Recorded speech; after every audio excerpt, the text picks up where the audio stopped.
hello everyone. We are very pleased to have a young, dynamic, and a beautiful lady over here today. Thank you, Prathyusha, for joining us today as a part of Corporate Cafe. Thank you for hosting me. The pleasure is it's been almost a year, right? We've been working together as a part of our corporate engagement with Suzuki Innovation Centre. But before we jump into our engagement, what we've been doing over a period of 1 year, I think Prathyusha, let me tell you something about the Prathyusha. I think she's been a founder herself. Supporting community of the startups and the founders, and then she joined the other side, supporting, enabling, and helping the startup community altogether. I think one of the benefits of being other side is get to help the multiple startup founders. If you're a founder, it's just to help all yourself, right? Yeah. I could relate it because I was also a founder. So I think currently Prathyusha is leading Suzuki Innovation Centre, which is based at IIT Hyderabad. And one of the areas she's leading over there is rural innovation. Yeah. So Prathyusha, if you could tell more about Suzuki Innovation Centre, what is the idea behind it? Why IIT Hyderabad, or why Hyderabad altogether to set up an innovation centre? I think the journey of Suzuki Innovation Centre is like a perfect example of how Japanese culture is. I myself and one of my colleagues, we were the first employees from IIT Hyderabad to Suzuki Motor Corporation.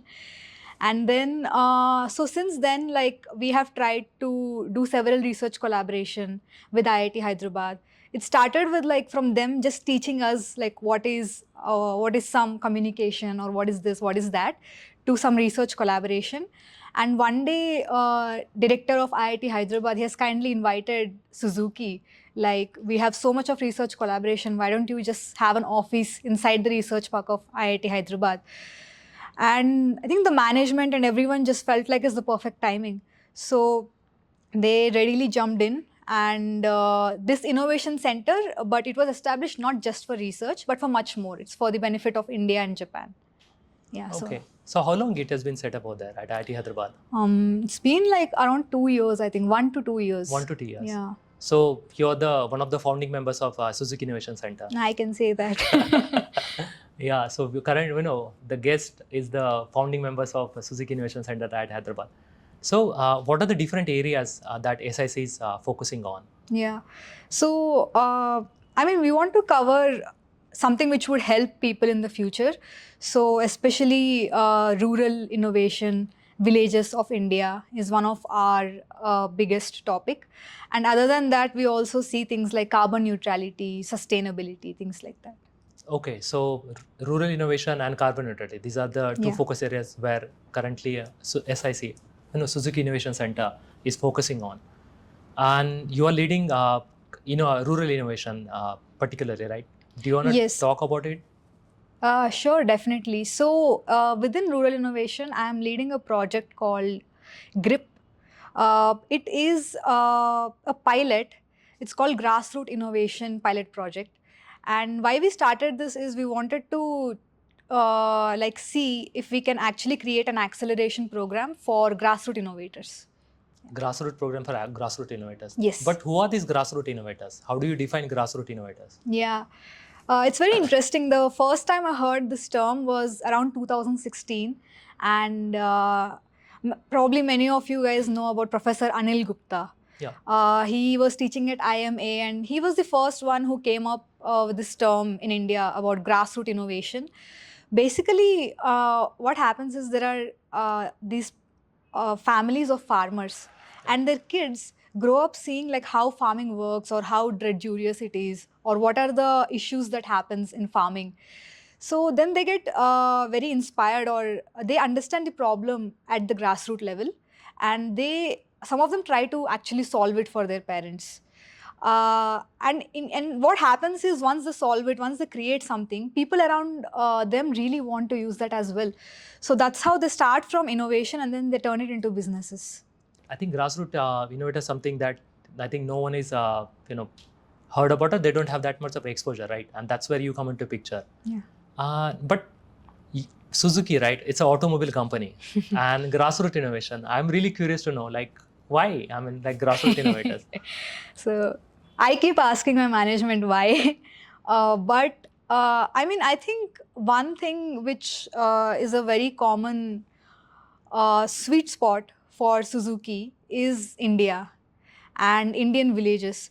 So India is one of like the biggest markets for Suzuki. So if something can actually help the people of India, of course, like we're helping our customers now or in future. So why not?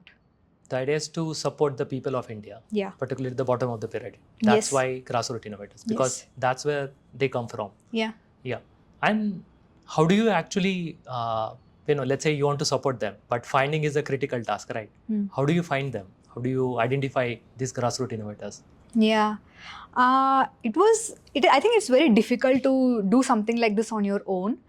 But again, going back to Professor Anil Gupta, he has done many initiatives from past 25 years where they do Shodh Yatra, or they even have volunteers in many of villages in India, and they have been scouting this kind of people. So yeah, they talk to the sarpanch or panchayat office, and they ask Yeah. like, is someone doing innovative in your village? So they created a database of around 10,000 innovations. 10,000 So- Grassroot Innovators. Yes. Okay. Yes. And it is accessible to everyone. Yeah. It's open. Okay. Hmm. And then let's say once you identify this, how do you support them? What are the different kind of, let's say, resources or services that you offer to them? Yeah, I think that's the most challenging part, because we haven't been able to benchmark any such program which has been done before. Yeah. So what we did was, like in this pilot, we wanted to test out two things. First of all, if a grassroots entrepreneur wanted to upscale their business, what kind of issues do they have, challenges? And then number two is, can we, being an automotive company, and like, can we actually do something to solve it? So these were the two things. And does that answer the question? Yeah, hopefully it does. I leave it to audience if it answers or not.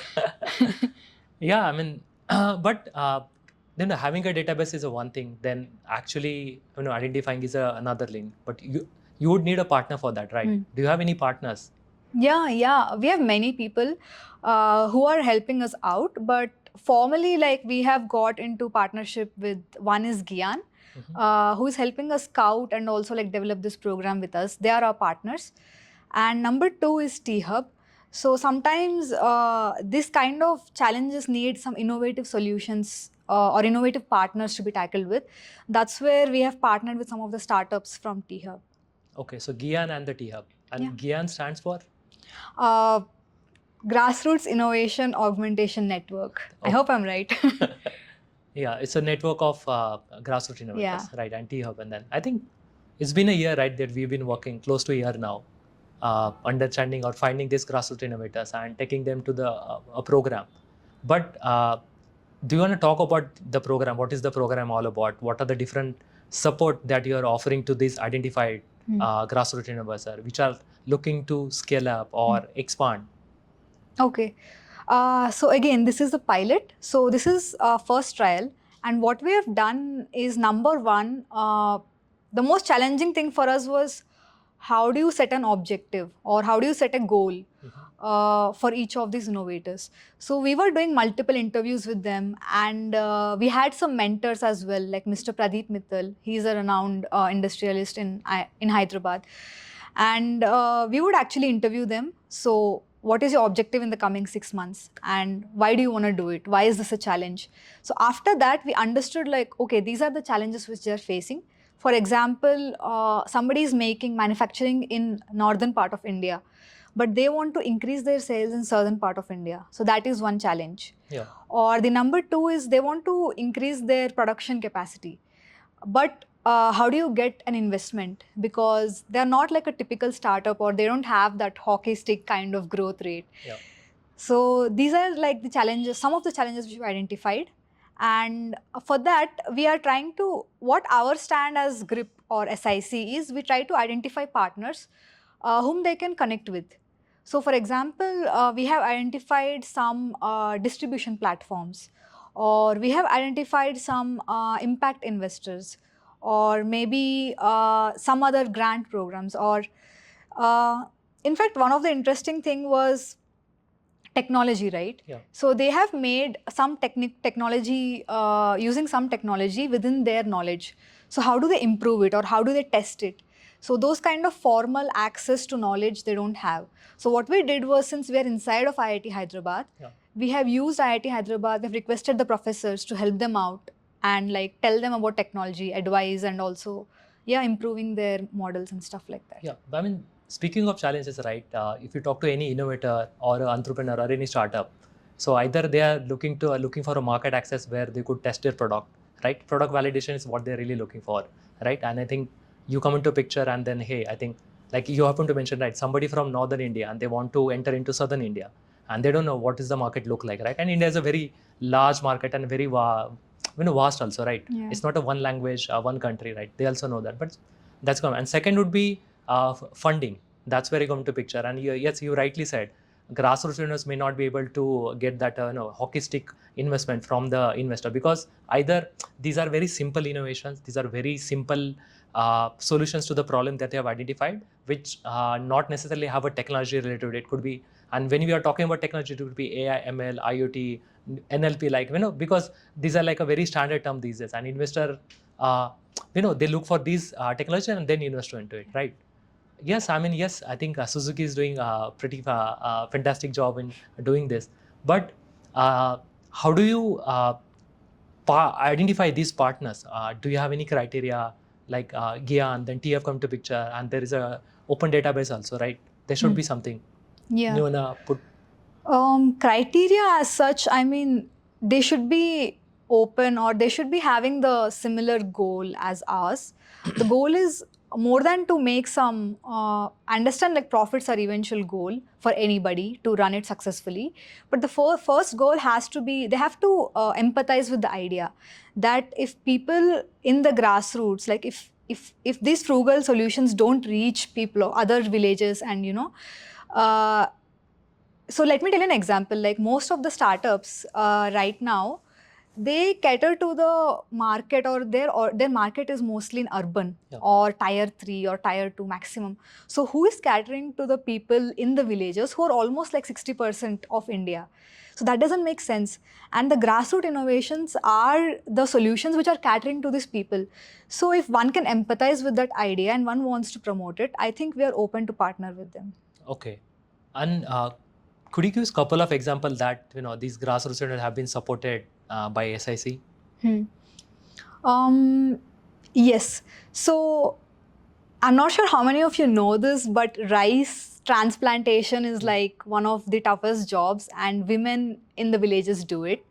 What happens is they have to like put their feet in the water and then like bend for a long time and plant it out.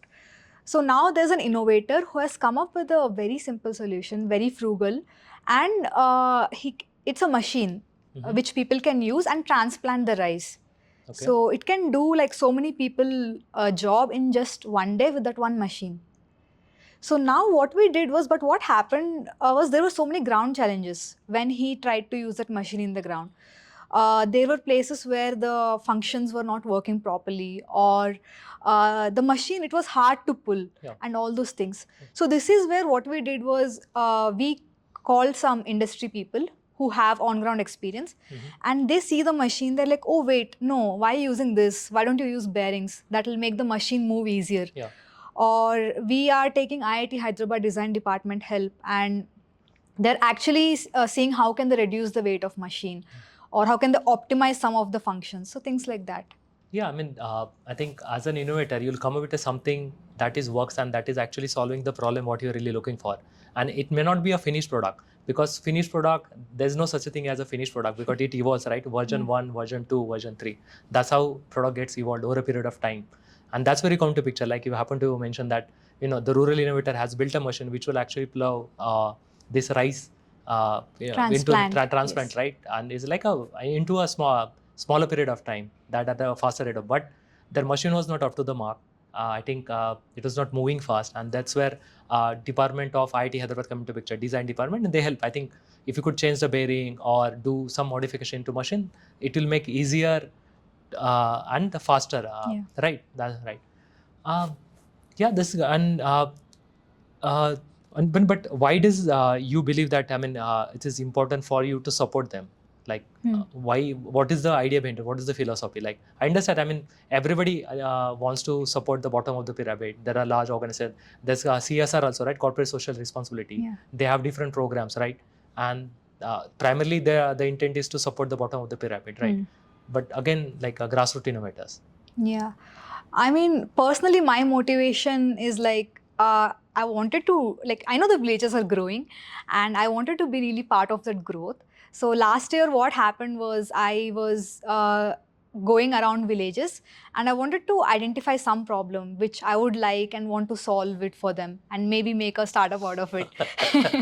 So, but then what happened was it was very surprising to see that there are already some innovators in the village who are trying to solve the problems. Yep.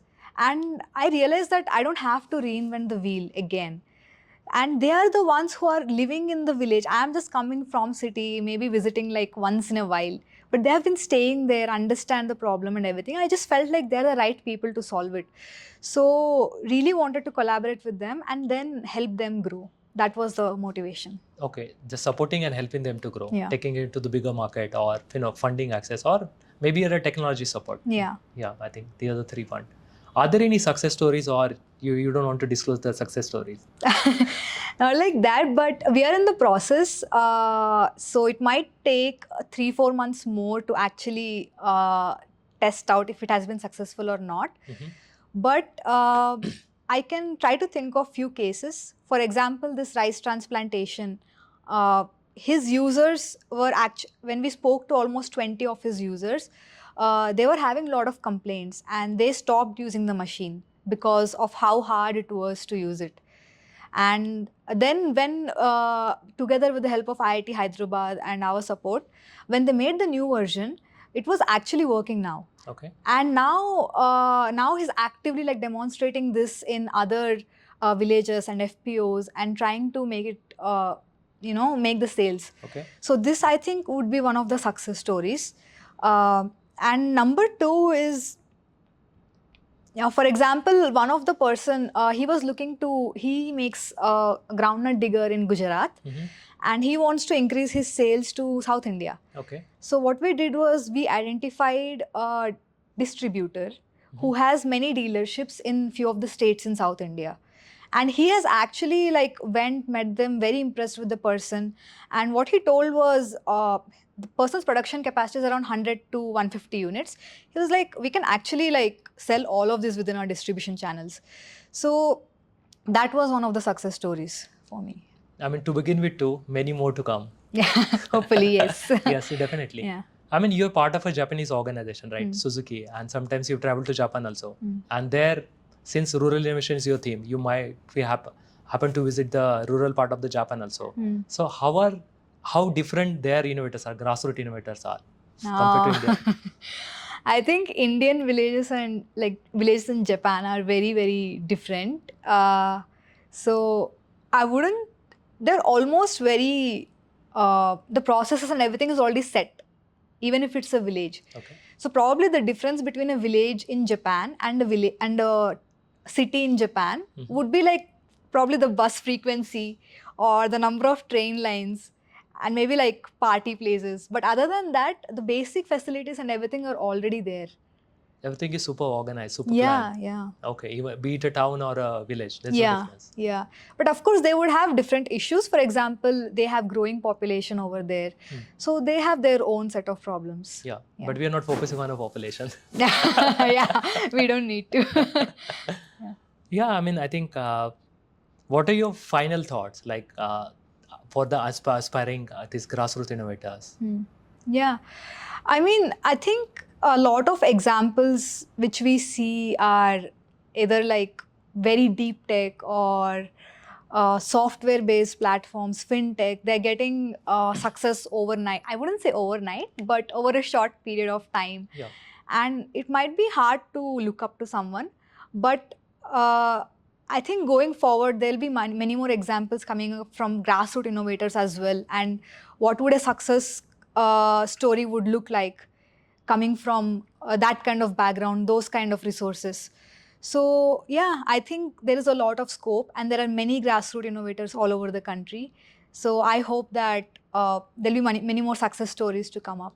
Yeah. Yeah. So all the grassroots innovators out there, Prathyusha is the person for you. Our Suzuki Innovation Centre at IIT Hyderabad. Yeah. Yes. Yeah. Yeah. They can reach out to you anytime, all the time, right? Not to you, but to the organization. Yeah, definitely. I think everyone in our SIC, I mean, of course, all of us couldn't be present here, but they would be super motivated to just be part of their journey. And Yeah.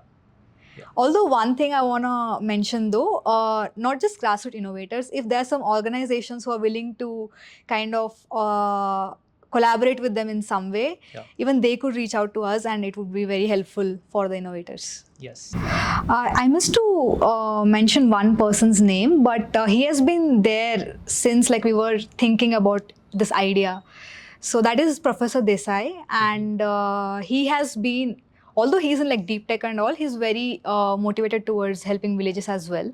So he has been there towards from the start, and he has been mentoring us. So I would like to convey special thanks to him. Definitely. Yeah. Yeah, I mean, it is pleasure talking to you and nice having you over here. Same for here. A discussion over grassroots innovators. Yeah. Yeah. Thank you so much. Thank you.